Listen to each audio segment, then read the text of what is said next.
자, 남북국의 경제정책으로 넘어갈게요. 152페이지를 한번 가보도록 합시다. 자, 그러면 수치제도의 변화부터 한번 살펴보도록 합시다. 자, 이제 이런 세금 걷는 제도가 어느 정도 완성이 됐어요. 그래서 이렇게 완성된 제도는 통일신라에서부터 이제 고려로 넘어가도 비슷, 조선으로 넘어가도 비슷, 다 비슷비슷해요. 그래서 여기서 이제 어느 정도 틀이 만들어졌다라고 볼 수 있고요. 자, 첫 번째 조세. 조세는 토지에 대한 세금을 얘기해요. 내가 땅이 있어? 농사를 지었지? 그럼 그 수확량이 얼마를 세금으로 내는 거예요. 그거를 기본적으로 조세. 조세라고도 하고 전세. 밭전자 써서 전세라고도 하죠. 자, 보통은 세금을 얼마 내냐면 10분의 1. 전체 수확량의 10분의 1을 세금으로 내요. 이거는 어느 시대나 거의 비슷하거든요. 그런데 이 10분의 1이 우리가 생각할 때 많을 수도 있잖아요. 세금을 그렇게 많이 내냐. 그런데 이 당시에는 줄어든 거예요. 그러니까 그 전에 세금을 훨씬 더 많이 뜯겼다는 얘기지. 그래서 훨씬 많이 걷어갔다가 10분의 1로 줄여준 거다. 이렇게 볼 수 있죠. 그래서 세율이 완화된 거고. 자, 그 다음에 두 번째는 곡물. 곡물이라고 하는 건 촌락 단위죠. 촌락은 마을이에요. 마을 단위로 세금을 내는데 특산물을 징수하는 거다. 그래서 토지세, 그리고 이 지금 촌락이라고 되어 있지만 여러분이 이렇게 생각하시면 돼요. 집집마다 내는 세금이구나 라고 생각하시면 돼요. 그래서 사실은 가호별로, 가호가 집호자거든요. 집집마다 내는 세금이다 라고 이해하시면 돼요. 자, 그 다음에 역은 자 이제 몇 살로 바뀌었어요? 16세. 그쵸? 16세로 바뀌었어요. 통일 전만 15세. 여기서는 16세. 이렇게 알아두시면 되고 16에서 60세까지의 정남이라는 건 양인 남자, 성인 남자, 평민 남자를 말해요. 자, 그리고 군대로 보내는 걸 군역이라고 하겠죠. 그리고 노동력을 동원해서 뭐 성을 쌓거나 뭐 도로를 정비하거나 할 때 그럴 때 노동력을 동원하는 걸 요역이라고 그래요. 그래서 군역과 요역으로 나눠지죠. 자, 이렇게 세금을 걷는 틀은 통일신라, 고려, 조선 다 비슷비슷해요. 여러분이 이제 세금은 대체적으로 이렇게 세 가지를 내는구나 라는 거 알아두시면 돼요. 자, 그래서 수치제도는 이렇게 새롭게 정비가 됐다는 거, 어느 정도 틀을 갖추게 됐다라고 하는 거 알 수 있고, 자, 그 다음에 토지제도의 변천이죠. 자, 제가 앞에서 뭐라고 했었냐면 지금 우리가 배우는 고대에서 시험에 나오는 거 2개 있다. 그 중에 하나가 이거. 그 중에 하나가 이거. 토지제도의 변천이에요. 자, 그러면 우리는 토지제도의 변천을 한번 살펴보도록 할게요. 봅시다. 자, 여기는 여러분 뭘 알아두시면 되냐면 152페이지에 맨 마지막에 나와 있는 사료 있죠? 이거를 중심으로 알아두시면 돼요. 그래서 자, 봅시다. 일단 관료전을 지급 줬다 이 말이죠. 어느 왕 때? 신문왕 때. 자, 그러면 관료전을 주고 그 대신에 뭐를 뺏었어요? 혜택 많은 토지를 뺏었다고 했죠? 그게 뭐였죠? 노급. 그쵸? 우리 아까 배웠죠? 자, 관료전을 주고 노급은 뺏었어. 그러면 이 둘의 차이점은 관료전은 뭐만 할 수 있다? 조세, 수취만 가능하다. 자, 그런데 노급은 어떤 토지? 조세, 수취도 할 수 있고 노동력 징발도 가능하다. 자, 노동력 징발도 가능한 혜택이 더 많은 토지가 바로 이 노급이에요. 그래서 혜택 많은 토지는 없애고 그 다음에 혜택 조금 있는 토지는 주고, 왜냐면 왕권이 세니까. 그쵸? 요 시기는 왕권이 센 시기니까. 자, 뿐만 아니라 여기 보시면 귀족의 세력은 약화시키고 국가의 토지 지배력을 강화시켰다. 결국에는 왕권이 세니까 국가가 토지를 지배하는 힘이 더 세졌다라는 얘기죠. 자, 그 다음에 정전 지급. 자, 정전은 누구한테 지급한 거? 백성에게 지급한 거죠. 그래서 백성에게 지급한 토지이기 때문에 성덕왕이라는 것도 알아두셔야 되겠죠. 성덕왕 때 그래서 국가의 농민 지배력이 강화되었다. 자, 그래서 관료전 지급, 노급 폐지, 그리고 정전 지급. 자, 여기에서는 여러분이 어느 왕인지도 체크 한번 해보시고, 자, 그런데 노급이 다시 부활되죠. 그래서 노급 부활 어느 왕 때? 경덕왕 때. 자, 노급이 부활됐다라는 건 우리 거꾸로 뭘 알 수 있어요? 이제 왕권이 약화됐구나, 귀족의 힘이 세졌구나 라는 걸 알 수 있고, 노급 부활만 써있지만 실제로는 뭐는 없애고 관료전은 없애고 그 대신 노급은 부활되고, 자, 요 내용들을 알아두시면 되고 제가 지금 여기에다가 관료전, 그리고 노급, 그리고 정전 이렇게 지금 색깔을 다르게 체크를 해놨잖아요. 시험에 실제로 여러분 교재에 나와 있는 152페이지 그 사료 있죠. 요거를 제시하고 이 토지들을 빈칸으로 그래서 시험에 다음 중 빈칸에 들어갈 토지가 바르게 연결된 것은 그런 식의 문제가 나오기도 해요. 그러니까 이거는 이 토지를 빈칸으로 토지 명칭을 물어보기도 하고 둘째, 이 토지의 역할을 물어보기도 하죠. 예를 들면 관료자는 노동력 증발할 수 있어 없어 뭐 이런 거 그런 걸 물어보기도 하고 자, 그 다음에 또 순서를 물어보는 문제가 나오기도 해요. 그거는 이렇게 되면 되겠죠? 자, 봅시다. 관료전 지급과 노급 폐지는 둘 다 어느 왕? 신문왕? 둘 중에 뭐가 먼저? 관료전 지급이 먼저예요. 이걸 순서로 물어보기도 한다 이 말이에요. 그래서 이거를 순서대로 물어보면 여러분 152페이지에 맨 밑에 있는 사료를 가지고 이 사료를 그대로 가지고 순서를 물어보기도 해요. 그래서 여러분은 순서 알아야 되고 토지의 역할 알아야 되고 그쵸? 어떤 역할을 하는 토지인지 자, 우리는 152페이지로 한번 넘어가 볼게요. 거기에 사료 한번 읽어봅시다. 자, 볼게요. 신문왕 7년 5월에 문무 관료전을 지급하되 차등을 두었다. 신문왕 9년 1월에 내외간의 노급을 협파하고 노급을 없앴다는 얘기죠. 노급을 협파하고 매년 조를 내리되 차등이 있게 해서 이로써 영원한 법칙을 삼았다. 성덕왕 21년 8월에 처음으로 백성에게 정전을 지급했다. 성덕왕 때라는 거 알아두시고 자, 그런데 경덕왕 때 부활이 돼버리죠. 자, 경덕왕 16년에 내외관에 월봉을 없애고 다시 노급을 나누어 주었다. 자, 그래서 이 사료 5가지를 순서대로 연결해라 라고 하는 문제가 나오기도 하죠. 여러분이 헷갈리면 안 되는 게 관료전이 먼저예요? 노급 폐지가 먼저예요?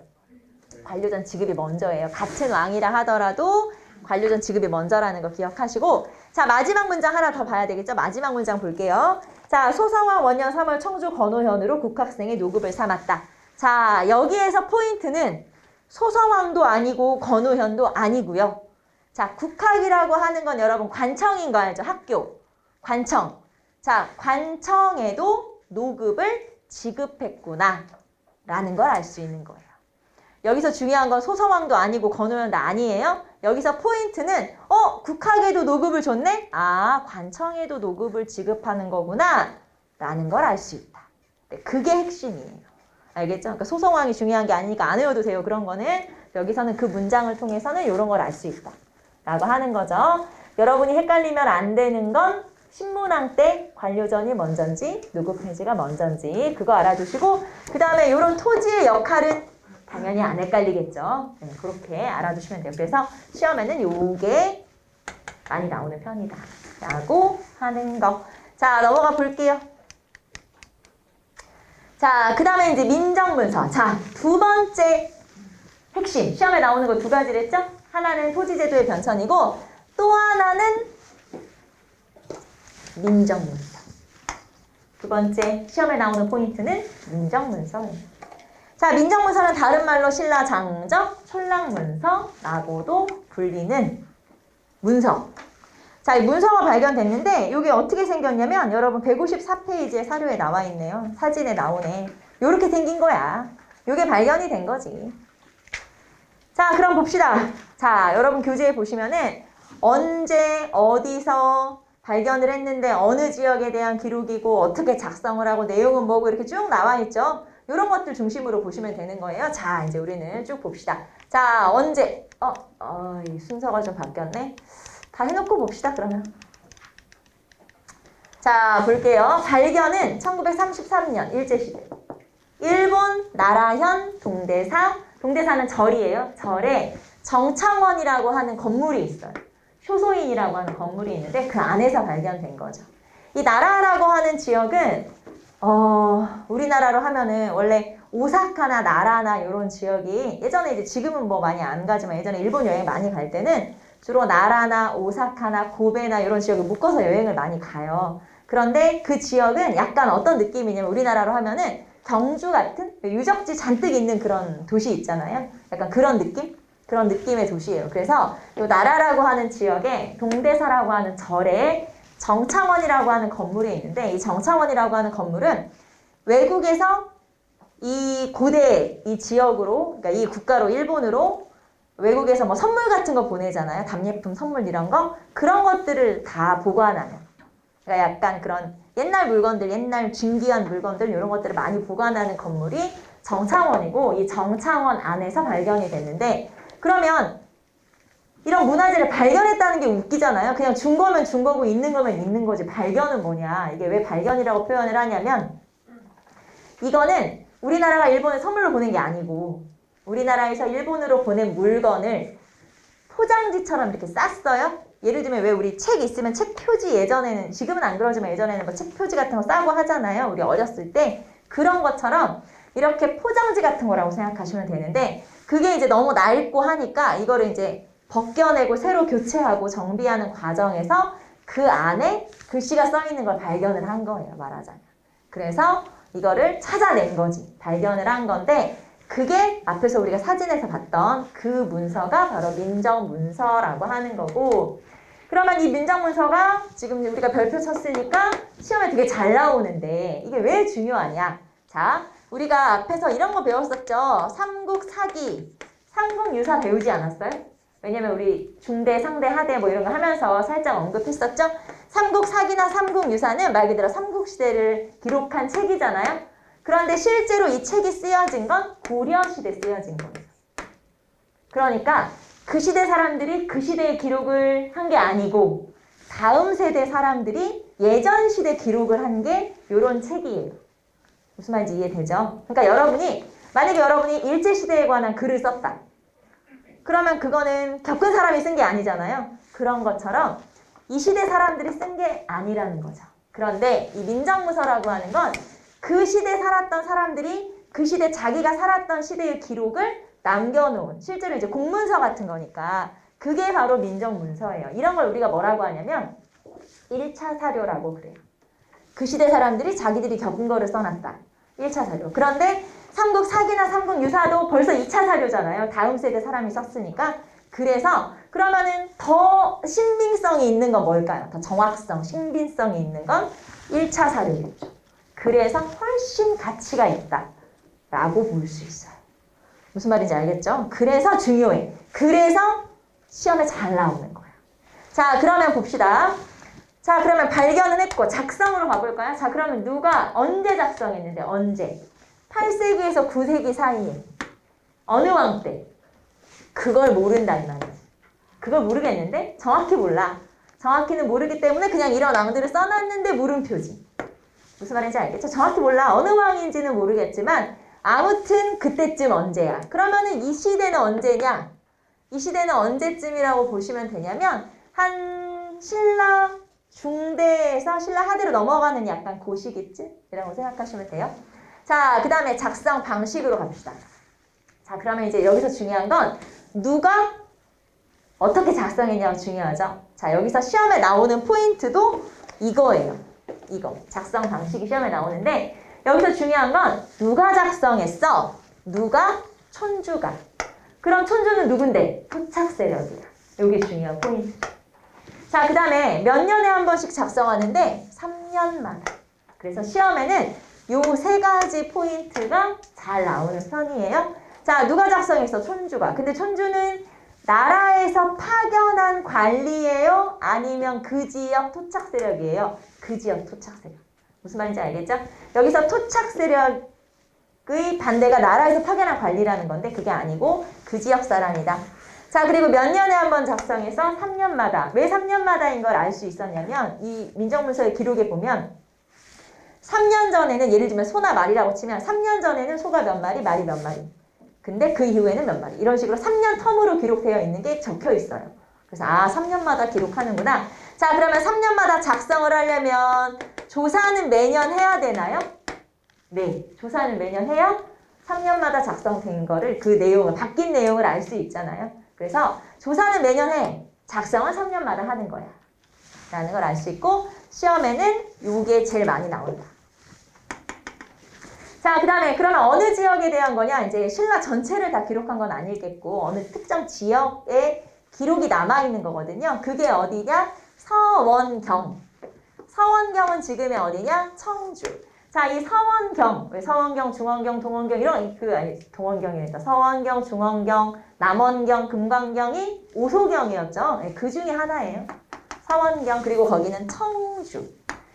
자, 그런데 여기서 또 하나, 청주 부근에 4개의 촌락에 대한 기록이다 라고 했잖아요. 자, 여러분 교재 154페이지에도 보면은 나와 있어요. 거기 이제 기록을 적어놨는데 거기 민정문서 분석에 뭐라고 써있냐면 사해, 점촌, 살하, 지촌, 모촌 이렇게 써있죠. 그러니까 이름을 알 수 있는 사해, 점촌, 살하, 지촌이라고 하는 그 동네 2개랑 이름을 알 수 없는 동네 2개랑 4개의 촌락에 대한 기록이에요.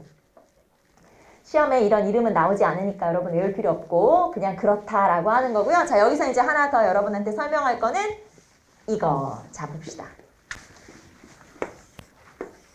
자, A, B, C, D 라고 하는 4개의 촌락이 있어요. 자, 이 4개의 촌락이 있는데 이 촌락을 묶어서 관리를 한다. 무슨 말이냐면 요 A, B, C, D라고 하는 요 하얀색으로 표시한 거는 자연 촌락이라고 그래요. 자연 촌락이라고 하는 건 한 10가구쯤 살고 있는 자연적으로 형성된 조그만 마을들을 자연 촌락이라고 해요. 그런데 요 자연 촌락 하나하나마다 전부 다 촌주가 있어서 관리하는 게 아니고 촌주는 요 자연 촌락을 한 3-4개쯤 묶어서 하나의 행정촌을 형성해서 이거를 관리하는 거예요. 무슨 말이냐면 자, 4개의 촌락에 대한 기록이잖아요. 그런데 이 4개의 촌락에 대한 기록을 한 명의 촌주가 했다는 거예요.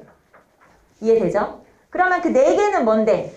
작은 마을이니까 자연 촌락이고 그 다음에 이거를 묶어서 한 명의 촌주가 기록으로 남긴 거잖아요. 그러면 자연촌을 한 3-4개 묶어서 관리하는 거잖아요. 그래서 이런 걸 뭐라고 해? 행정촌이라고 해요. 자, 그럼 자연 촌락 하나마다 촌주가 있는 거예요? 아니면 행정촌 하나마다 촌주가 있는 거예요? 행정촌 하나마다 그거예요. 그래서 행정촌 하나마다 촌주가 이렇게 조사하고 관리하고 무슨 말인지 알겠죠? 그래서 자연촌이라는 표현과 행정촌이라는 표현이 이제 이렇게 나타나는 거고 그러면 금방 우리가 봤던 촌락 4개를 한 명의 촌주가 관리한다 라는 걸 알 수 있죠. 그래서 자연 촌락 4개 이거는 자연 촌락 그리고 이 자연 촌락을 묶으면 행정촌 무슨 말인지 알겠죠? 자연촌을 묶으면 행정촌이 된다. 그리고 촌주는 이 행정촌을 관리하는 거다. 이렇게 알아두시면 돼요. 그래서 그런 얘기고 자, 그 다음에 내용은 우리가 뒷장에서 보고 목적 여러분 153페이지 맨 밑에 목적이 나와 있죠. 그럼 이런 거 왜 만들었어? 당연히 왜 만들었을까요? 관리하기 편하라고 만들지 않았겠어? 세금 내기 좋게? 그쵸? 세금 걷기 좋게? 그래서 조세 수취와 부역 동원의 기준을 마련하기 위해서 만들었겠지. 당연히. 자, 그러면 우리는 내용으로 한번 가볼게요. 여러분 교재에는 153페이지에 내용이 나와 있어요. 내용 봅시다.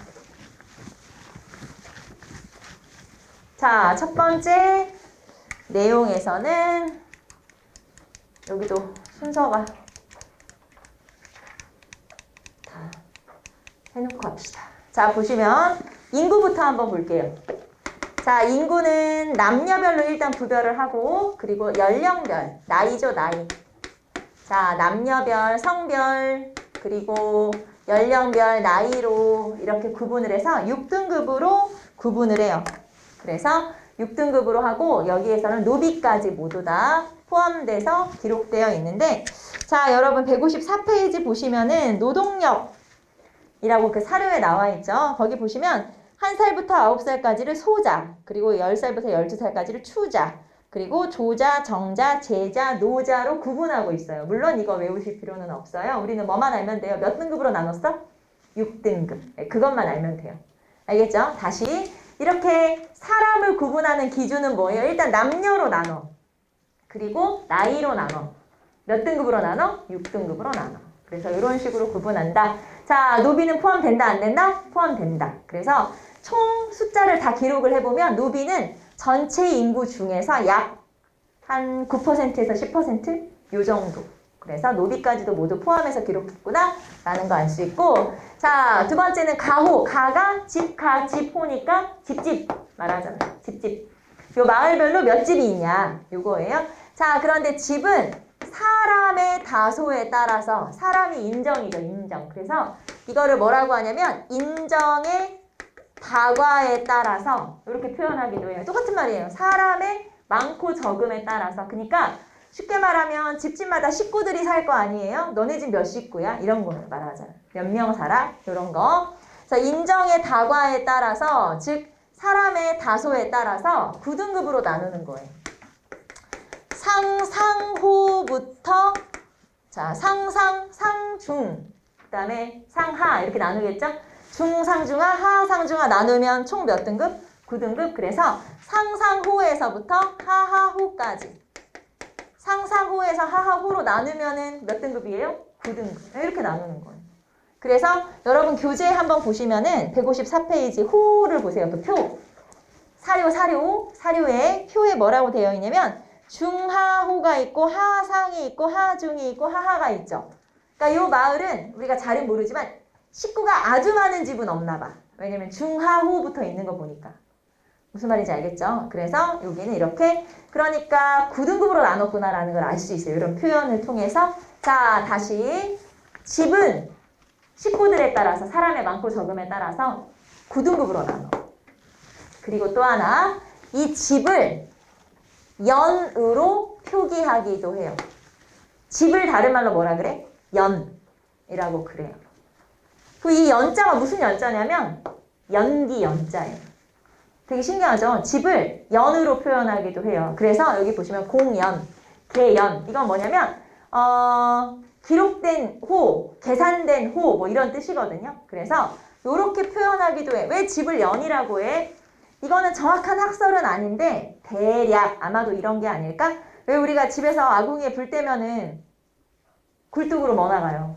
연기 나가잖아. 그래서 아마 집을 그렇게 표현한 게 아닐까? 라고, 이건 추측이에요. 정확한 건 몰라. 집을 뭐라고 표현하기도 한다고? 연. 이거는 약간 좀 어려운 개념이긴 한데 여러분 나왔으니까. 자, 그래서 집을 연으로 표기하기도 한다. 자, 그 다음에 토지의 종류로 한번 가보도록 할까요?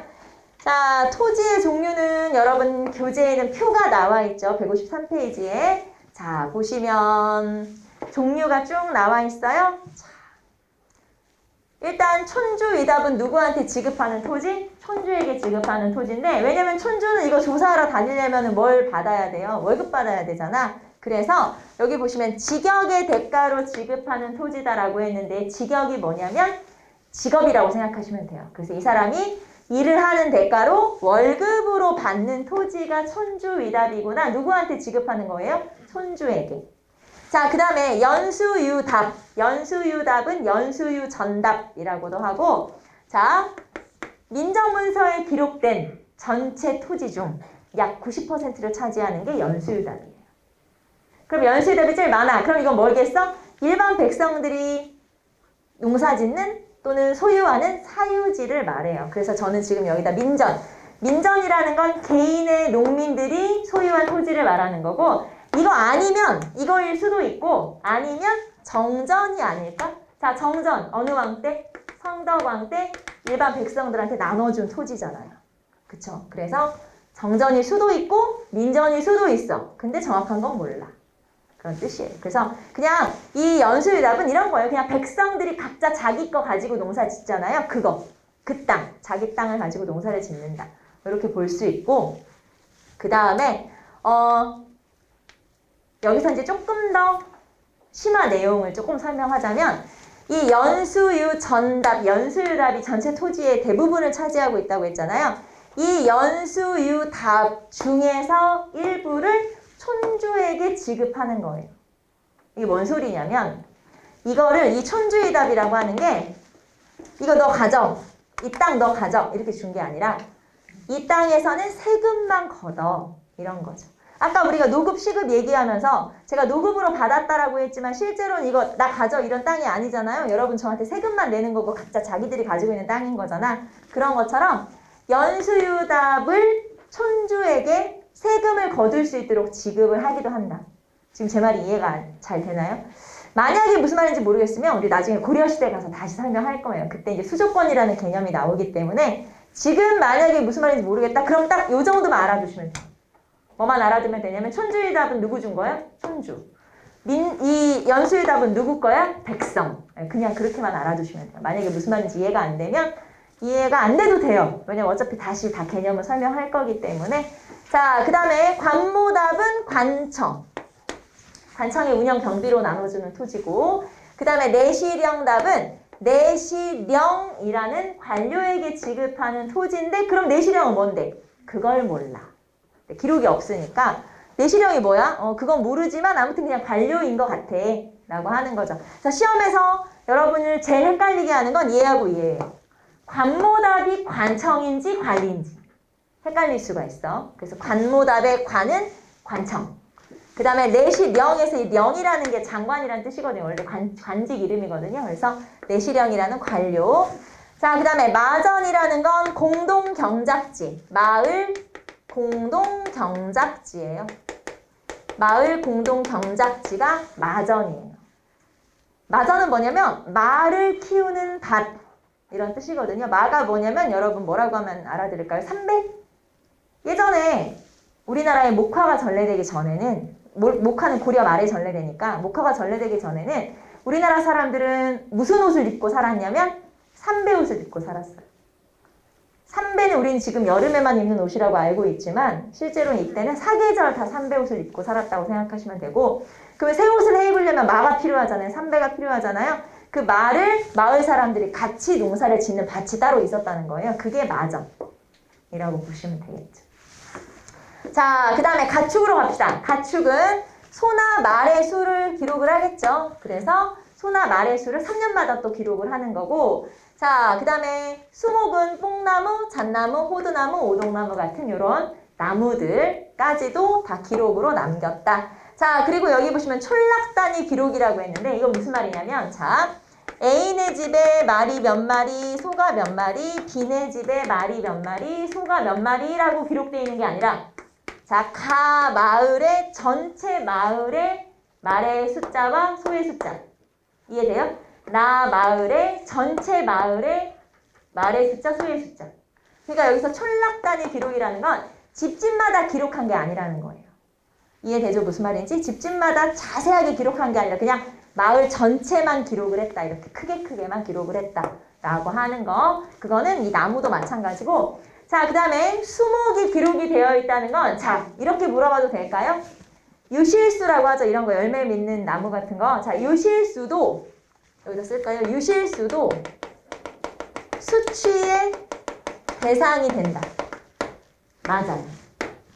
쉽게 말하면 야, 호두 한 가마니 세금으로 내. 그럴 수도 있잖아요. 말하자면. 그래서 이런 나무까지도 전부 다 기록으로 나타낸다는 건 나무에서도 세금을 걷냐 이 말이잖아요. 맞아요. 그래서 유실수도 또는 수목도 수취의 대상이 된다? 맞다. 라는 것도 알 수 있죠. 그러니까 나무까지 조사를 했겠지. 그래서 이런 것들을 알 수 있죠. 그래서 이 민정문서에서 진짜 시험이 쉽게 나오면 아까 그거 물어보는 거예요. 누가 기록했어? 촌주. 촌주는 누구야? 토착민. 그 다음에 몇 년에 한 번 기록해? 3년. 이것만 기억하면 이제 쉬운 시험은 그런 데서 다 나오고, 여기서 시험이 어렵게 나온다면 아까 말했던 것처럼 뭐 촌락별로 기록하는 거냐, 집집마다 기록하는 거냐, 연수의 답은 뭐냐, 그다음 노비는 포함되냐 안 되냐, 이거 가구를 연이라고 하냐 안 하냐 이런 거 조금 디테일하게 물어볼 수도 있다. 무슨 말인지 알겠죠? 우리 시험은 어려울 수도 있고 쉬울 수도 있으니까 그건 모르는 거니까 일단 우리 공부할 때는 조금 디테일한 내용까지 여러분한테 설명을 할게요. 자, 그래서 우리는 민정문서를 조금 자세하게 살펴봤어요. 일단 시험에 나오는 두 가지는 다 한 거야. 첫째, 토지제도의 변천 있죠? 그 다음에 두 번째가 민정문서. 그래서 민정문서는 매우 중요하다라는 거 알 수가 있죠. 자, 그 다음에 이제 나머지 기타 등등 경제 한번 볼게요. 자, 봅시다. 기타 등등 경제. 상업 보시면은 자, 이제 통일을 했어. 인구가 늘어났지. 시장이 더 필요해. 그래서 시장을 더 만들었네. 자, 서시와 남시를 설치했고요. 서시전과 남시전을 설치했어요. 자, 그러면 우리는 또 여기서 뭐가 생각나야 돼? 어느 왕이냐? 떠올라야 되죠? 효소왕. 통일신라시대의 효소왕 때 서시와 남시를 설치했었지. 자, 그리고 지방은 지방 중심지, 주나 소경을 중심으로 상업이 발전했었다라는 거죠. 자, 그 다음에 수공업에서는 공장부라는 관청이 수공업을 담당하는 관청이거든요. 그래서 수공업자를 관청에 소속시켜서 물건을 만들도록 했다. 중요한 내용은 아니에요. 그냥 뭐 기본적인 내용이니까. 자, 그 다음에 통일신라의 경제정책 나머지 대외무역 여러분 155페이지로 넘어가 보도록 할까요? 155페이지. 아이고 155페이지. 자, 당 과외 무역이네요. 자, 국제무역항은 울산항. 요게 중요해. 자, 이렇게 물어봅시다. 통일 전 신라의 무역항은 어디였지? 그건 당항성. 그래요. 당항성. 통일 전 신라가 한강유역을 차지했을 때 무역항 기억나죠? 당항성. 근데 무역항이 바뀌었어. 울산항으로 바뀌었어. 바뀐 이유는 뭐냐면요. 그럼 왜 이제 무역항이 바뀐 거냐? 통일을 하고 나서는 무역항이라는 건 항상 수도 가까운 데 있어야 돼요. 왜냐면 주로 수입품들이 외국에서 가져오는 물건은 귀족의 사치품, 귀한 것들. 깨지면 안 되고 스크래치 나면 안 돼. 그러니까 너무 멀면 가져오기가 힘들잖아요. 그렇기 때문에 수도 가까운, 경주 근처잖아 울산이. 그러니까 그래서 울산항을 국제무역항으로 바꾼 거고, 이 국제무역항은 아라비아 상인들까지 드나들었다라고 하는 건데, 여러분 아라비아면은 지금의 서남아시아 인도 약간 그쪽이거든요. 그래서 그쪽 사람들까지 우리나라에 와서 교류가 이루어졌다라는 걸 여러 가지를 통해서 알 수 있는데, 여러분 책의 사진에 보시면은 155페이지 사진에 자, 신라 토용이에요. 그러니까 신라 관리를 흙으로 인형으로 빚어놓은 거야. 그런데 이 인형으로 빚어놓은 신라 토용이나 옆에 무인상을 보면 이 사람들의 생김새, 수염, 골격 살펴보니까 우리나라 사람의 모습이 아닌 거예요. 우리나라 사람이 이렇게 생길 수가 없어. 그럼 이건 어느 나라 사람이야? 서역인이에요. 그래서 서역인들이 되게 많이 왔다 갔다 했으니까 심지어는 이런 것까지 만들었을 거 아니에요. 이런 것들은 무덤을 지키는 이런 관리, 이런 조각인데, 이런 데에 이런 아라비아 상인들까지, 그러니까 아라비아인들까지, 서역인까지 조각이 돼 있고 만들어져 있다는 건 그만큼 교류가 많았다는 얘기예요. 그래서 이건 우리나라 사람 모습이 아니네. 그 다음에 오른쪽에 보시면 서역에서 온 유리들은 나와 있는데, 이렇게 우리나라에 들어와 있는 유리 그릇이나 이런 것들을 조사해 보니까 심지어 출처가 로마에서 온 것도 있었어요. 그러니까 뭐 우리나라와 로마가 교역한 건 아닐 거 아니야. 그래서 아라비아에서 가져와가지고 그게 다시 우리나라까지 들어왔구나 라는 걸 알 수 있을 정도로 이때 교역이 활발하게 이루어졌구나 라는 걸 알 수 있죠. 자, 그 다음에 무역로는 한번 읽어보세요. 뭐 우리가 사실 영암과 남양만 어디인지 잘 모르잖아. 한번 읽어보시면 되고. 자, 그 다음에 무역품. 무역품은, 자, 견직물, 인상, 금은, 세공품, 이런 건 수출품. 이제 여기서 여러분한테 한 가지 팁을 드리면, 우리나라가 삼국시대든, 통일신라시대든, 고려시대든, 조선시대든, 이런 생산품이 크게 바뀌었을까요? 아니면 그냥 그만 할까요? 거의 그만 하겠죠? 비슷비슷하겠죠? 어느 나라든 수입품, 수출품은 비슷해. 무슨 말인지 알겠죠? 중국에서 사온, 중국을 대상으로. 그러니까 중국이 한나라든 당나라든 송나라든 뭐 명나라든 청나라든 사오는 건 비슷해. 무슨 말인지 알겠죠? 그래서 우리나라도 파는 건 비슷해. 자, 우리나라 사람들이 손재주 좋으니까 금은 세공품. 그 다음에 인삼 많이 나잖아요? 견직물은 비단. 우리나라에서 또 잘 나죠. 그래서 이런 것들을 주로 판다라는 거. 이거는 어느 시대건 비슷하기 때문에 여러분이 시대마다 외우려고 하지 마시고, 이런 것들은 그냥 한 번 딱 봐두면 이건 그냥 우리나라에서 파는 거구나. 그 다음에 사오는 건 그런 뭐야? 사오는 건 주로 중국에서 많이 나는, 중국에서 잘 만드는 비단, 서적, 차, 그리고 책, 그 다음에 귀족의 사치품. 지금 여기는 뭐가 빠져있냐면 이제 도자기 같은 게 좀 빠져있네요. 그래서 비단, 서적, 약재, 자기. 그냥 아예 그냥 딱 붙여서. 비단, 서적, 약재, 자기? 그러면 무조건 중국에서 사오는 거예요. 무슨 말인지 알겠죠? 어느 시대나 비슷하기 때문에 이걸 막 시대별로 외울 필요가 전혀 없어. 그냥 한번 딱 받으면 대강 그렇구나 라는 걸 알 수 있죠. 그래서 비단, 서적, 약재, 자기 이런 것들은 그냥 일반적으로 수입품. 알겠죠? 자, 그 다음에 우리가 알아야 되는 거 이거. 자, 요거는 알아둬야 되겠죠? 대당 활동. 자, 여기에서 요게 지금 빠져 있어요. 산둥반도와 양쯔강 하류. 산둥반도와 양쯔강 하류. 자, 여러분 교재를 보시면은 155페이지의 지도에 빨간 점, 중국에 빨간 점 점점 찍혀 있는 거 보이죠? 거기에 우리나라 사람들이 사는 마을이 있었다라고 하는 거예요. 거기 보시면 자, 산둥반도와 양쯔강 하류에 이렇게 우리나라 사람들이 많이 살았는데 왜 우리나라 사람들이 외국에 살거나 또 우리나라 사람이 외국에 사는 건 사실 별로 없으니까 많진 않으니까 이렇게 볼까요? 왜 중국 사람들이 외국에 살면 꼭 차이나타운을 만들죠.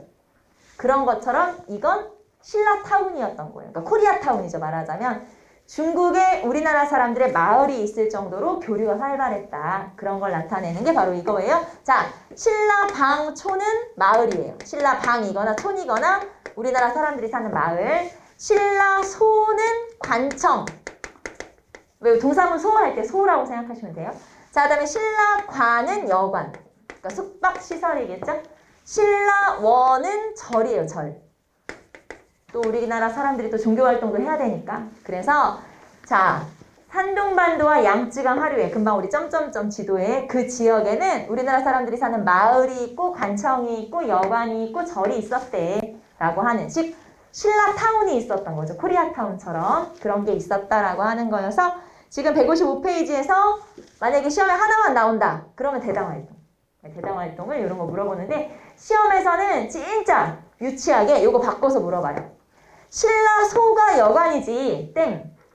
무슨 말인지 알겠죠? 그런 식으로 물어봐요. 자, 신라방이 절이지 아니고 마을. 뭐 이런 식으로 물어보기 때문에 그런 것들은 여러분이 어떤 건지 역할을 알아두시면 되겠죠. 이해되죠? 네, 그런 거예요. 자, 그 다음에 일본과의 무역.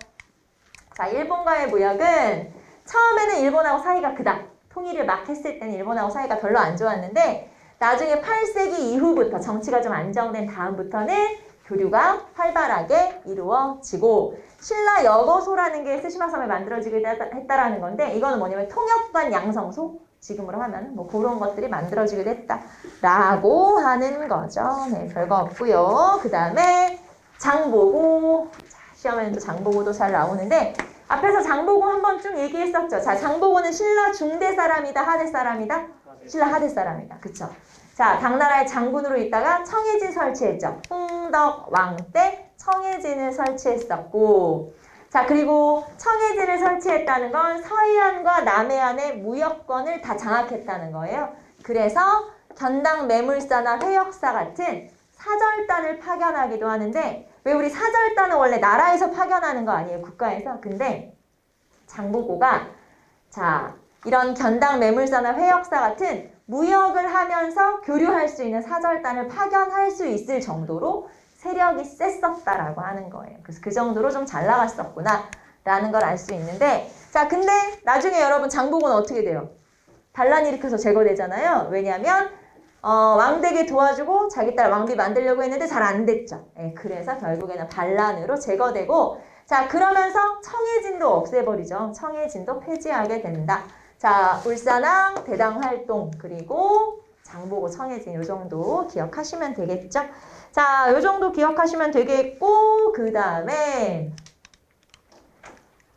지도는 뭐 아까 살펴봤으니까 자, 이제 귀족과 농민의 경제생활을 할 건데 이거 너무 뻔한 얘기들이어가지고 굳이 뭐 또 제가 설명하기가 그렇긴 한데 이따 나왔으니까 한번 그냥 쓱 보고 한번 쓱 넘어갈게요. 자, 왕실과 귀족의 경제 기반. 왕실은 통일 후에 토지를 확대했고 그 다음에 귀족은 노급이 폐지되죠. 통일신라 시대에. 자, 그럼 노급이 폐지되고 굉장히 어렵게 살았겠다. 아니고 그래도 귀족은 귀족이잖아요. 그래서 여전히 자기가 소유하는 여러 가지 토지나 이런 것들이 있고 심지어는 막 섬을 소유했다고 나오죠.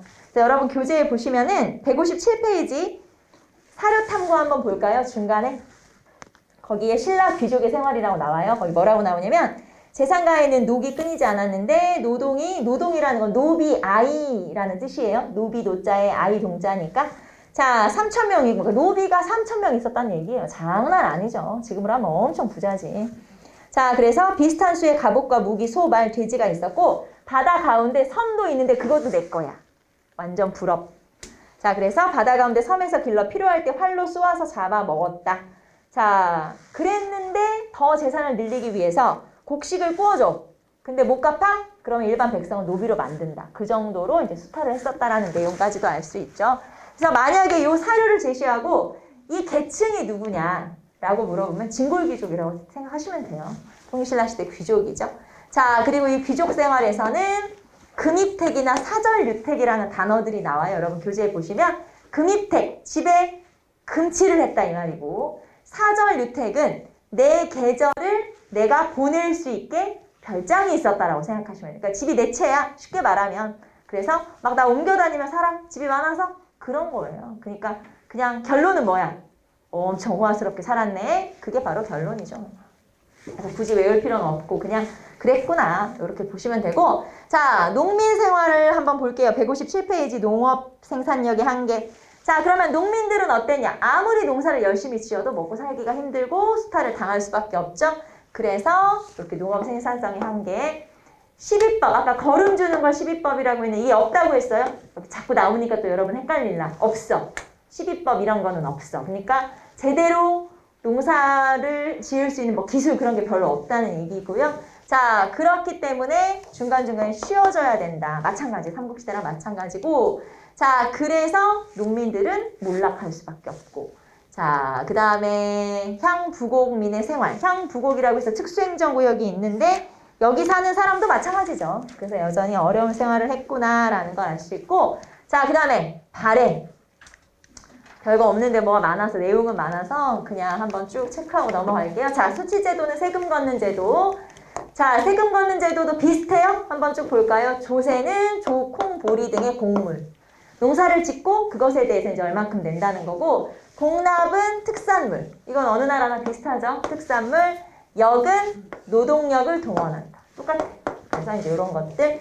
자, 그 다음에 귀족 생활은 대토지를 소유하면서 잘 살았을 것이고, 자, 그 다음에 목축이나 수렵도 발전했죠. 그래서 여기 보시면 뭐를 길렀다 뭐 이런 게 나오는데 외우실 필요는 없고.